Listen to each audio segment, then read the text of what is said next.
All right. Hello, still becoming community, and welcome. Come on in, take a seat. Again, I'm your host, Bobby, and I've got a special guest here today, Chris Streight. What can I say about this man? 60 and still going, about to be 61 in June. Very avid cyclist. As we were talking a little bit, just it's in his blood, cycling, but he's not your typical cyclist that trains for any particular event. He just enjoys being outdoors. And I think that's something that's great to touch on. And, we'll hear more about his story here. And yeah, he'll fill us in with his whole journey and what he does, when he's not riding a bike. So I turn to you, Chris. How's it going today? Pretty good. Yeah, not too bad. I'm a little tired from a longer run for me yesterday. Okay. But yeah, but Nice. overall doing well. So Love yeah, it. yeah, Yeah, you were saying before we got on yesterday you did 12 miles of running. So it's kind of for me, I'm like, oh, or you did 13 actually. It was like, man, yeah, that's getting out there, people. He's yeah, he's doing it. yeah. But yeah, tell us a little bit about how you got into, this whole thing, cycling and what your background was as, an athlete or, what sports have you tried and been like, no, I still have to come back to cycling. That's me. Yeah, I think for me it was just, and I just remember getting on a bike, as a young kid and just learning that it can take you a lot of places, and that was pretty cool. So, and as a young kid, I guess I was into playing backyard football, and then real football and tennis and track and just a little bit of this, a little bit of that, occasional basketball pickup game and that kind of thing. So, I've always been pretty active my whole life, but cycling is the one thing that's stuck with me, and running to another extent. So, but yeah, so yeah. So what about cycling is kind of that like I need to do it. That's why I get out of bed. Yeah. Yeah, I think for me, in more specifically mountain biking is where my true passion is. I really like the aspect of um, life just disappears because you have to focus on the 20 feet in front of you, and if you don't, there's consequences to that. So um, just pushing all the other stressors away from life and just really focusing in, I enjoy that aspect. And the cardio, I'm just a cardio junkie. I've always been a little bit cardio junkie. I do some weightlifting here and there, but cardio is the one thing I just always keep coming back to. I just enjoy it. So yeah, Love it. yeah. And your occupation right now, I guess, what is that one thing? I mean, that's one thing my viewers, try to connect with is, hey, I might work a 60, 70-hour job. How do you find time to like get out and go for long periods? Yeah. I I work in the cycling and outdoor space. Most of my career has been in that space, but there's been some detours here and there. So I guess I've followed my passion, and on that end as well. So, um, but for me, it's a priority. It's a way of life. I'm always thinking about what my workout is the next day or the next day after that, and I'm always looking at the weather and can I go mountain biking this weekend or not? Am I going to get shut down by rain and that type of things? Fortunately, my significant other, my wife, she's into a lot of the same things that I'm into, so that makes it certainly easier when you're both committed to doing things together with our friends. And we have we're very fortunate. We have a good community, a good network of friends that just like to do what we like to do. So that helps too. That's our social time. That's instead of going to a bar and hanging out for social time, our social time is on bikes or running or backpacking or what have you. Uh, So, I love that. skiing in the winter. So yeah, I love that. yeah, And that's more of like, I don't know, for people that kind of struggle with that notion of I don't have any, friends or, my friends aren't going to be cyclists, it's that sense of like, well, even if your friends aren't, there's time and space for another community to build. And there are times where you aren't cycling, but it's your passion. And sometimes your passion feeds into friendship and vice versa. And It's one of those things that I just keep preaching is, still becoming. You don't really need anyone to get you there. You're the only one stopping you. But at the end of the day, if you don't stop yourself, you're going to meet this community of people that will help get you there, regardless of age. And you're going to find more people in your bracket and not feeling so, like you're alone out there, Yep. on the roads, on the trails. Agree. I mean, the biggest thing that as I'm going through this journey and, about to turn 40 is, how do you keep going after all these years? I mean, to someone who, maybe is a little younger, and started going into this, especially when no one's talking about, I feel like, I can't do it anymore. I feel like, like I don't have it anymore. And I'm sort of learning this idea of, that's your ego talking. Your ego's telling you like we have to be 20 something perfect every day. But, as I meet the, people that are older than me, I'm taking stock, taking information as to, no, you don't have to be 20 something. You can still be, have that ego talk once in a while, but mostly you got to tell it to settle down and you'll get to play when you do. But in the meantime, we have to take it, and listen to our body. And, when certain things don't feel right, it's okay to slow down. But, in your sense, I mean, how do you do that? How do you go overcome those noises that are like, maybe we shouldn't train today? And, I just feel tired or I feel achy and I'm like, no, I'm still going to do it. Yeah, it is hard, and it's, thinking back to like times when I've been mostly in sales most of my life. So, oftentimes with sales, there's travel. And so it's, tough to fit things in. So I think, but for me, that's where running plays a part because running is easy to kind of take anywhere. And so when I travel, I've gone to Las Vegas for trade shows and just running along the strip, there's always a few of us out there early in the morning running. Salute to them. I know your passion. It's, it's not an ideal place, but at least it's just getting out and doing something, some kind of movement. And sometimes you're tired and you don't feel like it, just go for a walk. And then all of a sudden that leads to, oh, I'll actually run for a mile, while I'm out walking or something. So just some sort of movement. I mean, walking is, pretty much that's almost every day I go for a walk. Yeah. So it's just part of, I just love being outside. Yeah. So and it's not that hard to throw on a jacket or, prepare for the rain or the snow or whatever. So yeah, I like it. yeah. I So know. yeah, but I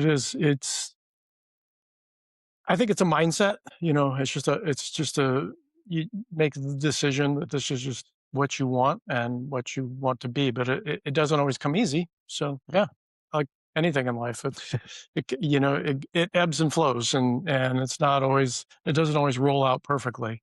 So you just kind of got to roll with it and just do your best. So, but the main thing I try to pay attention to is when I know that just when I go for a walk, when I come back, I feel better. Mhm. So just everything about it, it's like when you think that, oh, I just don't want to get off the couch and do it, think back of 99 point whatever percent of the time when I just go do it, I feel better. So that to me, and yeah, it's just remembering that. Yeah. So, No, but it is hard, for somebody who's taken a long break from exercise, it's hard to get started. Um, so I get that. I get that. But it's important, I think, to get started is just take it slow at first. yeah. So, yeah. What's the longest break you've had? Um, Longest break I've had, probably a couple months due to a pretty major injury. Yeah. So yeah, Do yeah. you want to go on about the injury? What it was? Yeah, I had a pretty significant injury last the end of May. Lori and I, my wife and I were up in Canada mountain biking. We'd ridden for a couple days together, and she was getting over a cold and decided to take the day off. So she shuttled me up to a trailhead to go solo, and I was going to meet her in town. And I made it about a half mile on the trail and crashed on some rocks. So I wasn't going fast. According to my Garmin, I was going 3 miles an hour when I crashed. I was going up a little bit of an uphill. Oh, So it wasn't like, taking a crazy risk. And I knocked myself out. So I don't know exactly what happened.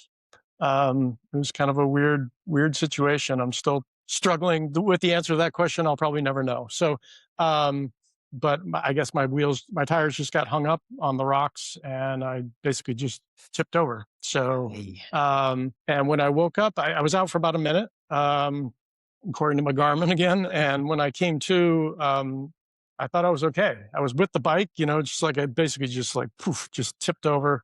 And when I went to get up, I realized I was not okay. So I broke my humerus into 8 pieces. So it was a rather extensive injury. And yeah, obviously, then the pain hit, and it was I think it was a Monday, or Tuesday. Can't remember exactly, but it was during the week, so nobody out on the trail, and had to figure out how to get myself out. Fortunately, was in cell range, and got the paramedics on the way, and started the healing process once I had surgery the next day. So, but it's been a long road for sure. I'm still not fully recovered, but I'm back to mountain biking. I'm back to doing most of the things I want to do. But like yesterday, with the long run, I can feel my arm today. It's just fatigued from swinging So for for the hours that I ran. But getting there. It's worth it, for I'm thankful for the physical therapists out there. That's been huge help, and the massage therapists out there helping me through that process, and the acupuncturists and all the things. It's all part of the healing process. Yeah. I love that sort of, like you could have stayed off the bike at that point, I mean, that's a pretty gnarly crash, and it's like you're still mountain biking, you're still getting up, you're still doing it. And I think, it's a message. Yes, he's an experienced rider. Yes, he's been out there a long time. But, for those of you that are out there and maybe just starting, and maybe that's unfortunately your journey at the beginning is, unfortunately, I crashed.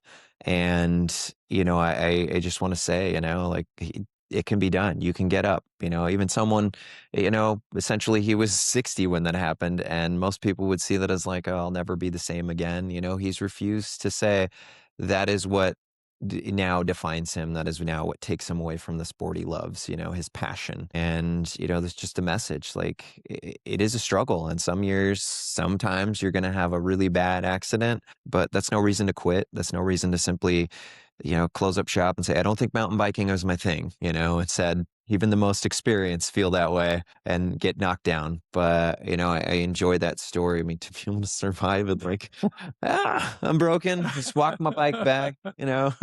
and, get some help. But, it's definitely been, an experience hearing about that story and thinking, like, if I'm out there, I'm like, oh, man, I'd probably just lay there on the floor and like, I guess I'll wait until someone finds me. I mean, not really. I still get up and walk away, but that is just, gosh, that would take me a while to get back on my bike. But I mean, I like hearing that because yes, it's still bothering you a bit, but you're still willing to keep at it in other aspects. Running it bothered you a little bit going that long, and you're like, it's part of my aches and pains. It's the story that my body tells, but yet not the one I'm willing to listen and say I'm not what I used to be anymore. Instead, I'm like, I am simply now have this new injury or new scar on my body that I'm just going to say, well, I just have to learn how to adapt to it or get it back to 100%. And all right, when we get it back to 100% or even 90, if 90 is the new ceiling, I'm still going to do what I can to keep enjoying the aspects of what I enjoy. And so I think that's so great. I think that sends a comfortable message to don't quit. Don't give up when it's, when you've been knocked down that hard. I want to touch on, a little bit of more of that too, not just the injury.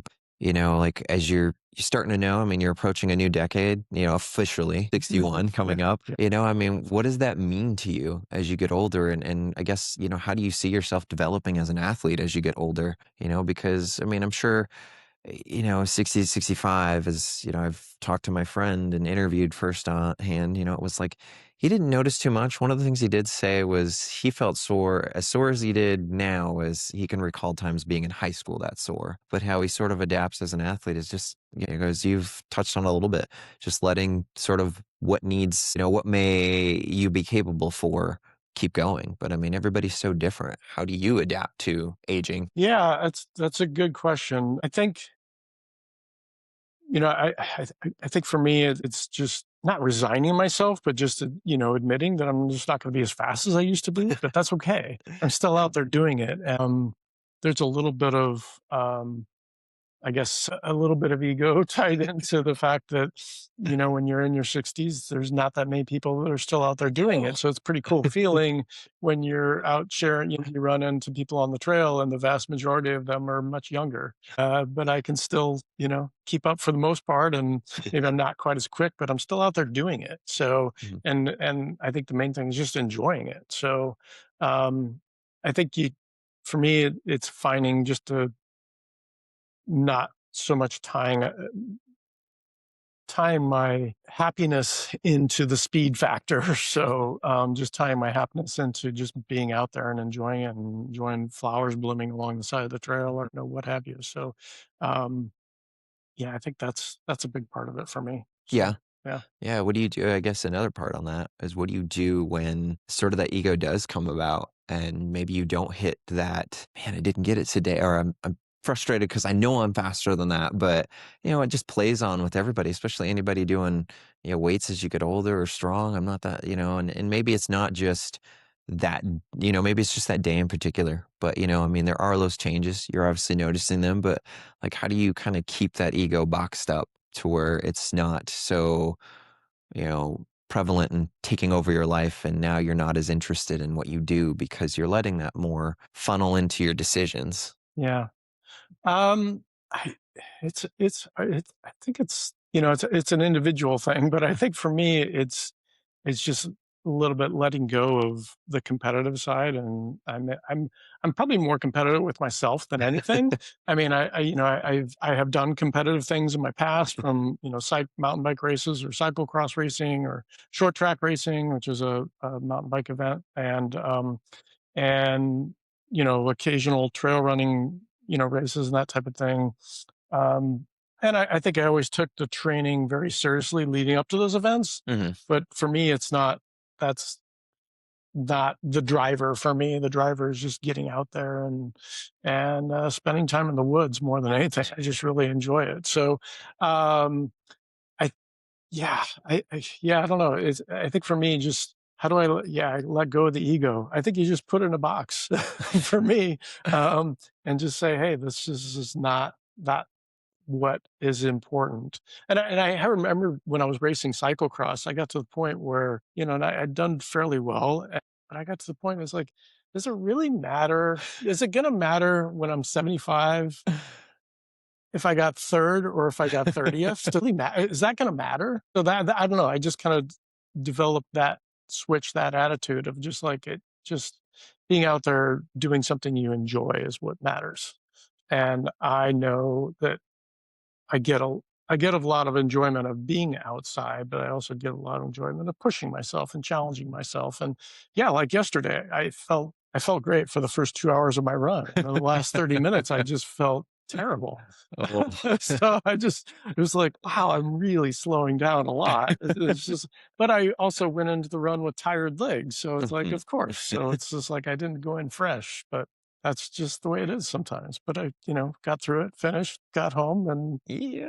then started the recovery process, and had the food and the energy drinks and all those things coming, so that's the important part. So so I can get up and do it again. So I can go mountain biking today. So yeah. I So love that. That you actually had touched on well the word you said correct. I mean you said there was recovery, and it's the next thing I kind of want to move into phase wise is like I guess how does your recovery go? How do you prepare for the next outing? Because with you being sort of an avid athlete, as with most of people that are following the channel and stuff, it's not this like I got to be ready in June for a marathon. I got to be ready for this 5K event, but I think everybody, keeps on these, I got to stay at the top every day. I got to go hard every day. But, for someone like yourself who's just an avid athlete and wants to be ready, say for Sunday, you're going to go for a long ride.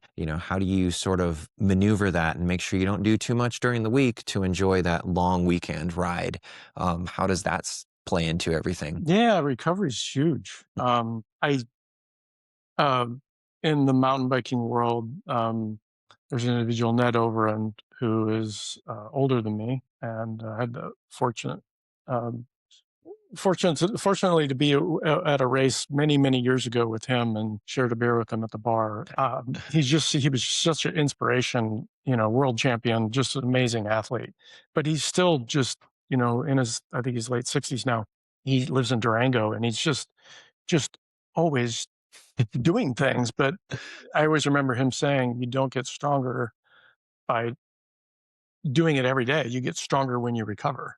And so that kind of hit home with me of just, you do have to take time off and you do have to recover properly. So for me, after, I mean, I'm pretty religious about, if I do anything of some significance, not a walk, but something a little bit more significant than that, I have a protein shake afterwards. So and getting some carbs and protein in, within 45 minutes is really important for you to be able to do things the next day. So I'm pretty religious about that. So we're going mountain biking today, mixed it up for my wife and I last night. It's in the fridge, it'll be in our fridgy bag at the trailhead. When we get back, we'll split that. So it's really important. And then, just getting quality nutrition in and quality food. I'm a little bit of a foodie. I like to cook, and I think eating, I'm like my bag of chips every once in a while too, but you just can't live On snacks. live on those. Those are a once in a while type thing instead of an everyday type thing. Just I think the food and recovering properly is really important. Rolling, little balls to dig into your I hips. thought I'd under the floor there. We have one of our favorite implements is 2 tennis balls in a sock. You tie them in a knot and, rolling that up and down your spine is just, I did that last night before I went to bed after rolling out my legs. So, and a buddy of mine out in Hood River, Gary, he's like, I just make sure I roll every night before I go to bed. And I've kind of developed that same attitude because it just makes such a difference with how you wake up. Just can't, it only takes 5 minutes usually and it makes a big difference. So yeah. All right. Yeah. A little piece of advice if you're struggling for it, doesn't take a whole specific group of things or one thing to do. It's just kind of these little things that add up. As I've always told you guys, it's the little things that make a difference, they make big gains down the road, and it's not anything that you have to eat this right food, I mean, some of that is, yes, you do need to eat some of the right things, but hey, he's having snacks, chips. I do that, we have occasionally McDonald's fries, but it's really feeding, I mean, you want to choose the right things, but at the end of the day, if all you can get is, or if you're craving that, that's part of the journey. That's part of the excitement. It shouldn't always be punishment. It should be enjoyment. Are there days that are not going to go well? Absolutely. Are there moments when you get out the door? I'm sure you've had those where you're like, gosh, I don't want to do this. But then you get out and you're like, I'm so glad I did this. But, I think that's just the whole element of it all is you have to be just with it. And it's not going to be exciting. It's not going to be, rewarding every day in the sense that you're thinking like, I've made a bigger gain. I've made a bigger gain. I now can pick up more weights overnight. I can now, run faster and farther overnight. No, it's small gains that make the huge, huge differences down the road. We're talking months, years. And so, that being said, he seems to be on the right path. I mean, one of the things that I always have questions with, and I struggle with when I get back, and this is my first time coming back from the marathon where I'm doing a lot of slower work, a lot of slower mileage. We're talking, zone 2, for those of you that don't know, my heart rate ranges, 130 to 145, and that's where I've been staying. For those of you following on Instagram, yeah, I've been posting those workouts and letting you know, like, this is another day of just kind of mundane running. I'm starting to get it and understand it, but, that's one thing, I also want to ask you is, how, when you get started from a break or, like, hey, it's time to take time off or maybe not go as much, how do you start ramping up and, how do you make sure you stay in check? There will be some days, I'm sure, just being an avid athlete, you're going to go harder. You may not have the same principles in that sense of like, no, we have to stay here because I'm training for a marathon. But for you, it's more of, all right, it's time to get back into it. What's that look like this year? Yeah. I think, active rest, which to me is kind of zone two type stuff, is really important. I'm a huge proponent of e-bikes. I don't have an e-mountain bike yet. I know it's in my future, but um, but an e-bike as a commuter, I've had one for over 10 years now, and that was a game. That's a game and life changer. It just got me out of the car that much more, and it allowed me on the days, let's say I get up and I go do intervals in the morning running, and then I can still ride my bike to work. Whereas before I would have driven the car. Now I'm riding the e-bike to work and I'm getting, you know, 30 minutes of active rest each way. And that makes a big difference. It helps your legs recover from a hard effort. Yeah, I'm a huge proponent of zone two and active rest. It makes a big difference. So I think incorporating that into your life is really important. Into your workouts is really important.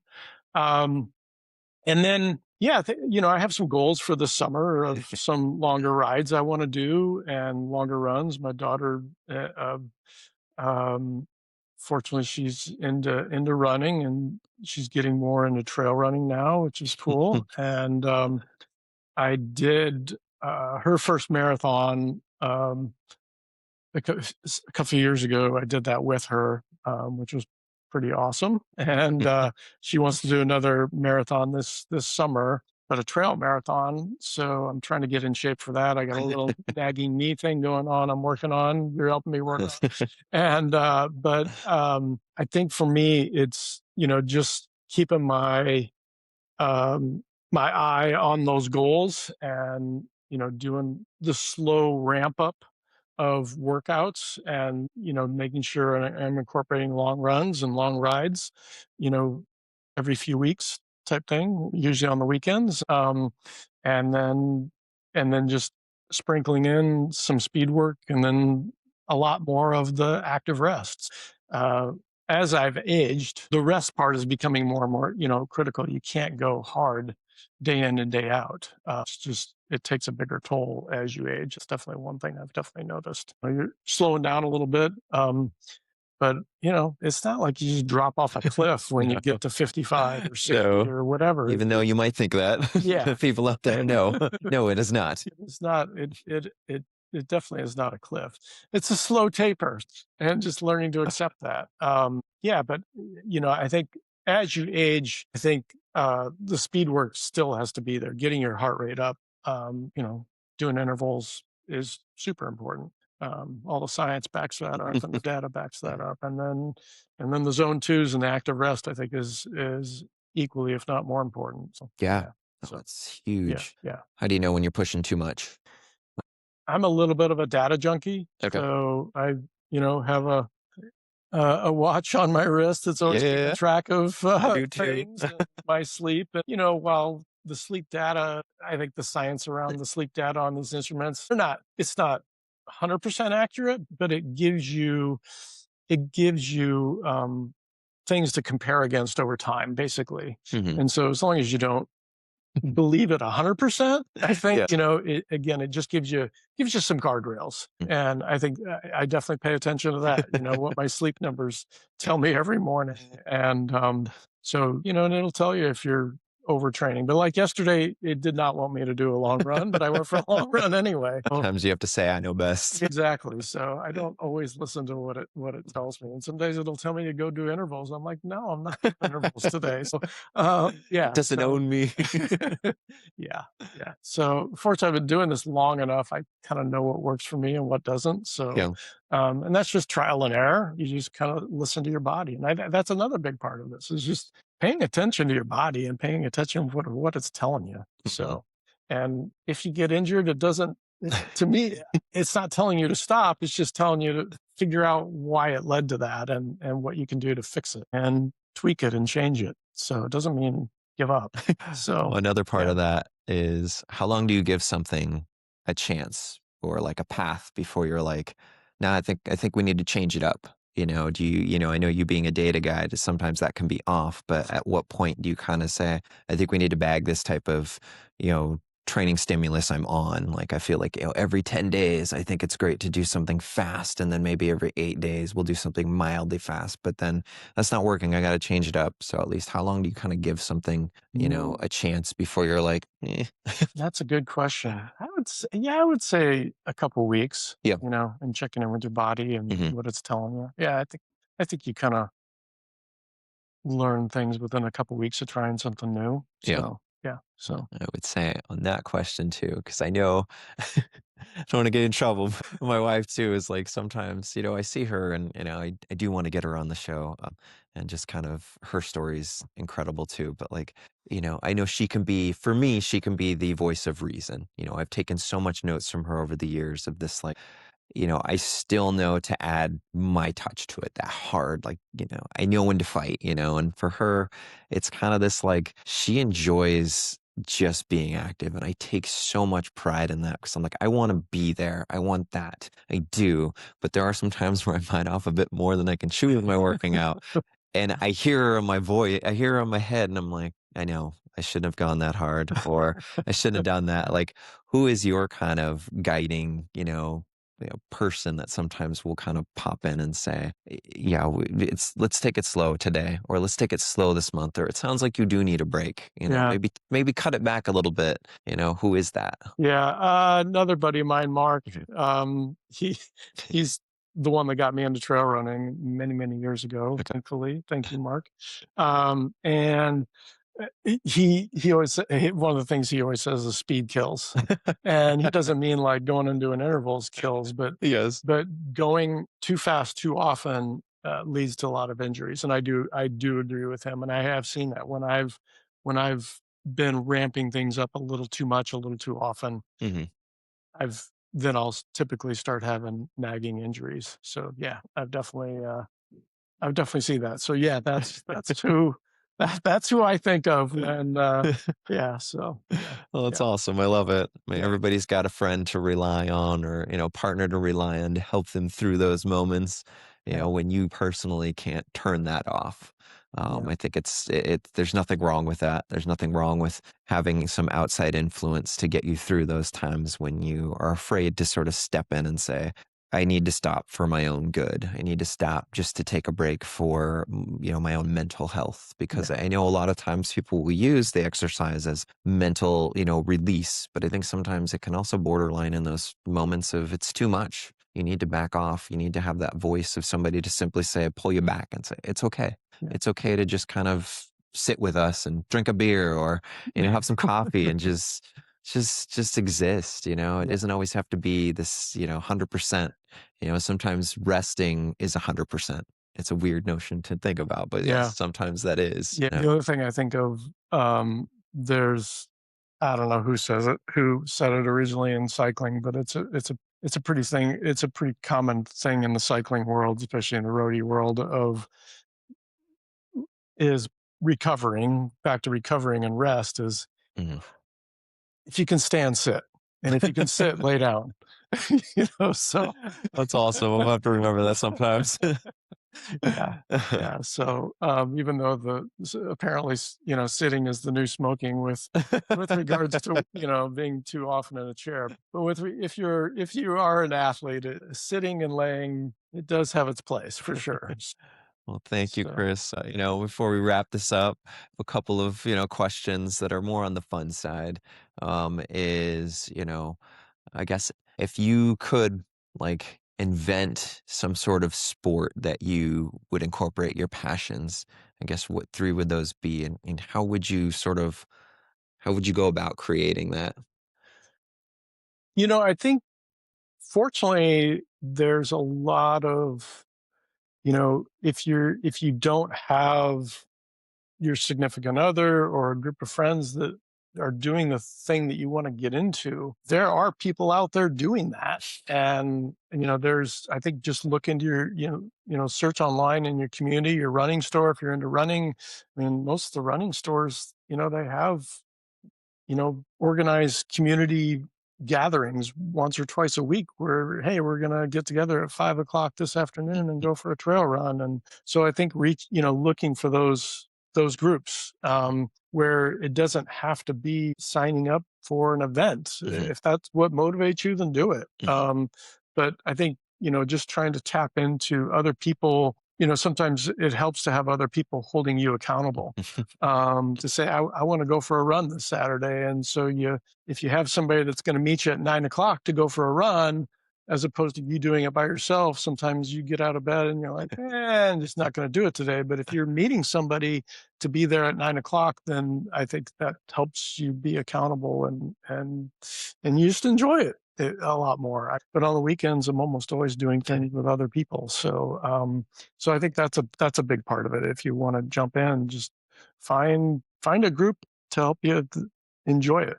If you could ride with anyone in history and just, go for a long mountain bike ride, and it doesn't have to be an athlete of that nature, we'll just assume whoever you're picking from history is your capability. Who would you choose?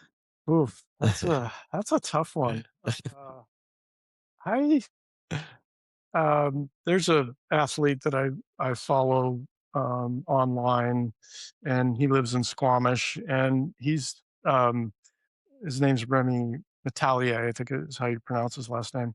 Um, and he's a French dude that moved to Squamish years ago to ride his mountain bike. Was a professional downhill racer, and he's raced Red Bull events, and just phenomenal athlete. The thing I really like about him is his approach to safety and his approach to doing things. He's very meticulous in his approach to, looking at a section of trail that he hasn't ridden before, and just analyzing it and trying to figure out how to ride it, but how to ride it safely. And so that's a pretty cool, I think, a good way to go about this sport, because sometimes when you break bones, it can derail you for a long ways, and I don't want to break any more bones. But I also don't want to give up what I'm passionate about and what I want to do. Yeah, I would love the opportunity to ride with That's Remy, cool. because I know I could learn a lot from him. I probably can't, well, not probably, I can't ride as fast as he can, but I know I could pick up some things from him. So, and also, um, he just comes across as a really good, genuine person, and a good human. So, yeah, he's not full of himself. He is very confident, but he's definitely not full of himself, and I appreciate that. So, yeah. Well, I love it. So, Yeah, thank you, Chris, for your time. This was awesome to sit absolutely. down and just get to, hear your tips and, what do and, how you go about it. I think it's just important to keep spreading that word of just, as we age, we don't have to stop, and you're someone who's not sort of a, top tier in a way competing on a world stage or have to be that. I think that gets so lost. You don't show your perfect days every day. It's just this journey that you're on. And Yeah. I think it's something that people just need to realize. It doesn't take magic, dust, or it doesn't take, magic recipes to make you just get out there and do it. It just takes an effort and an ambition to want to keep going, chase your passion. Yeah. Yeah. So thank you Yeah. so much. Thank And those of you. you at home Appreciate it. following along, I hope you enjoyed the show this week. And, be sure to follow us more on Instagram, where I'll keep going with my training. And, hopefully you'll leave a comment, a like, and subscribe. Our Instagram handle is still becoming 26. And I hope we'll see you there. Have a nice day. Bye.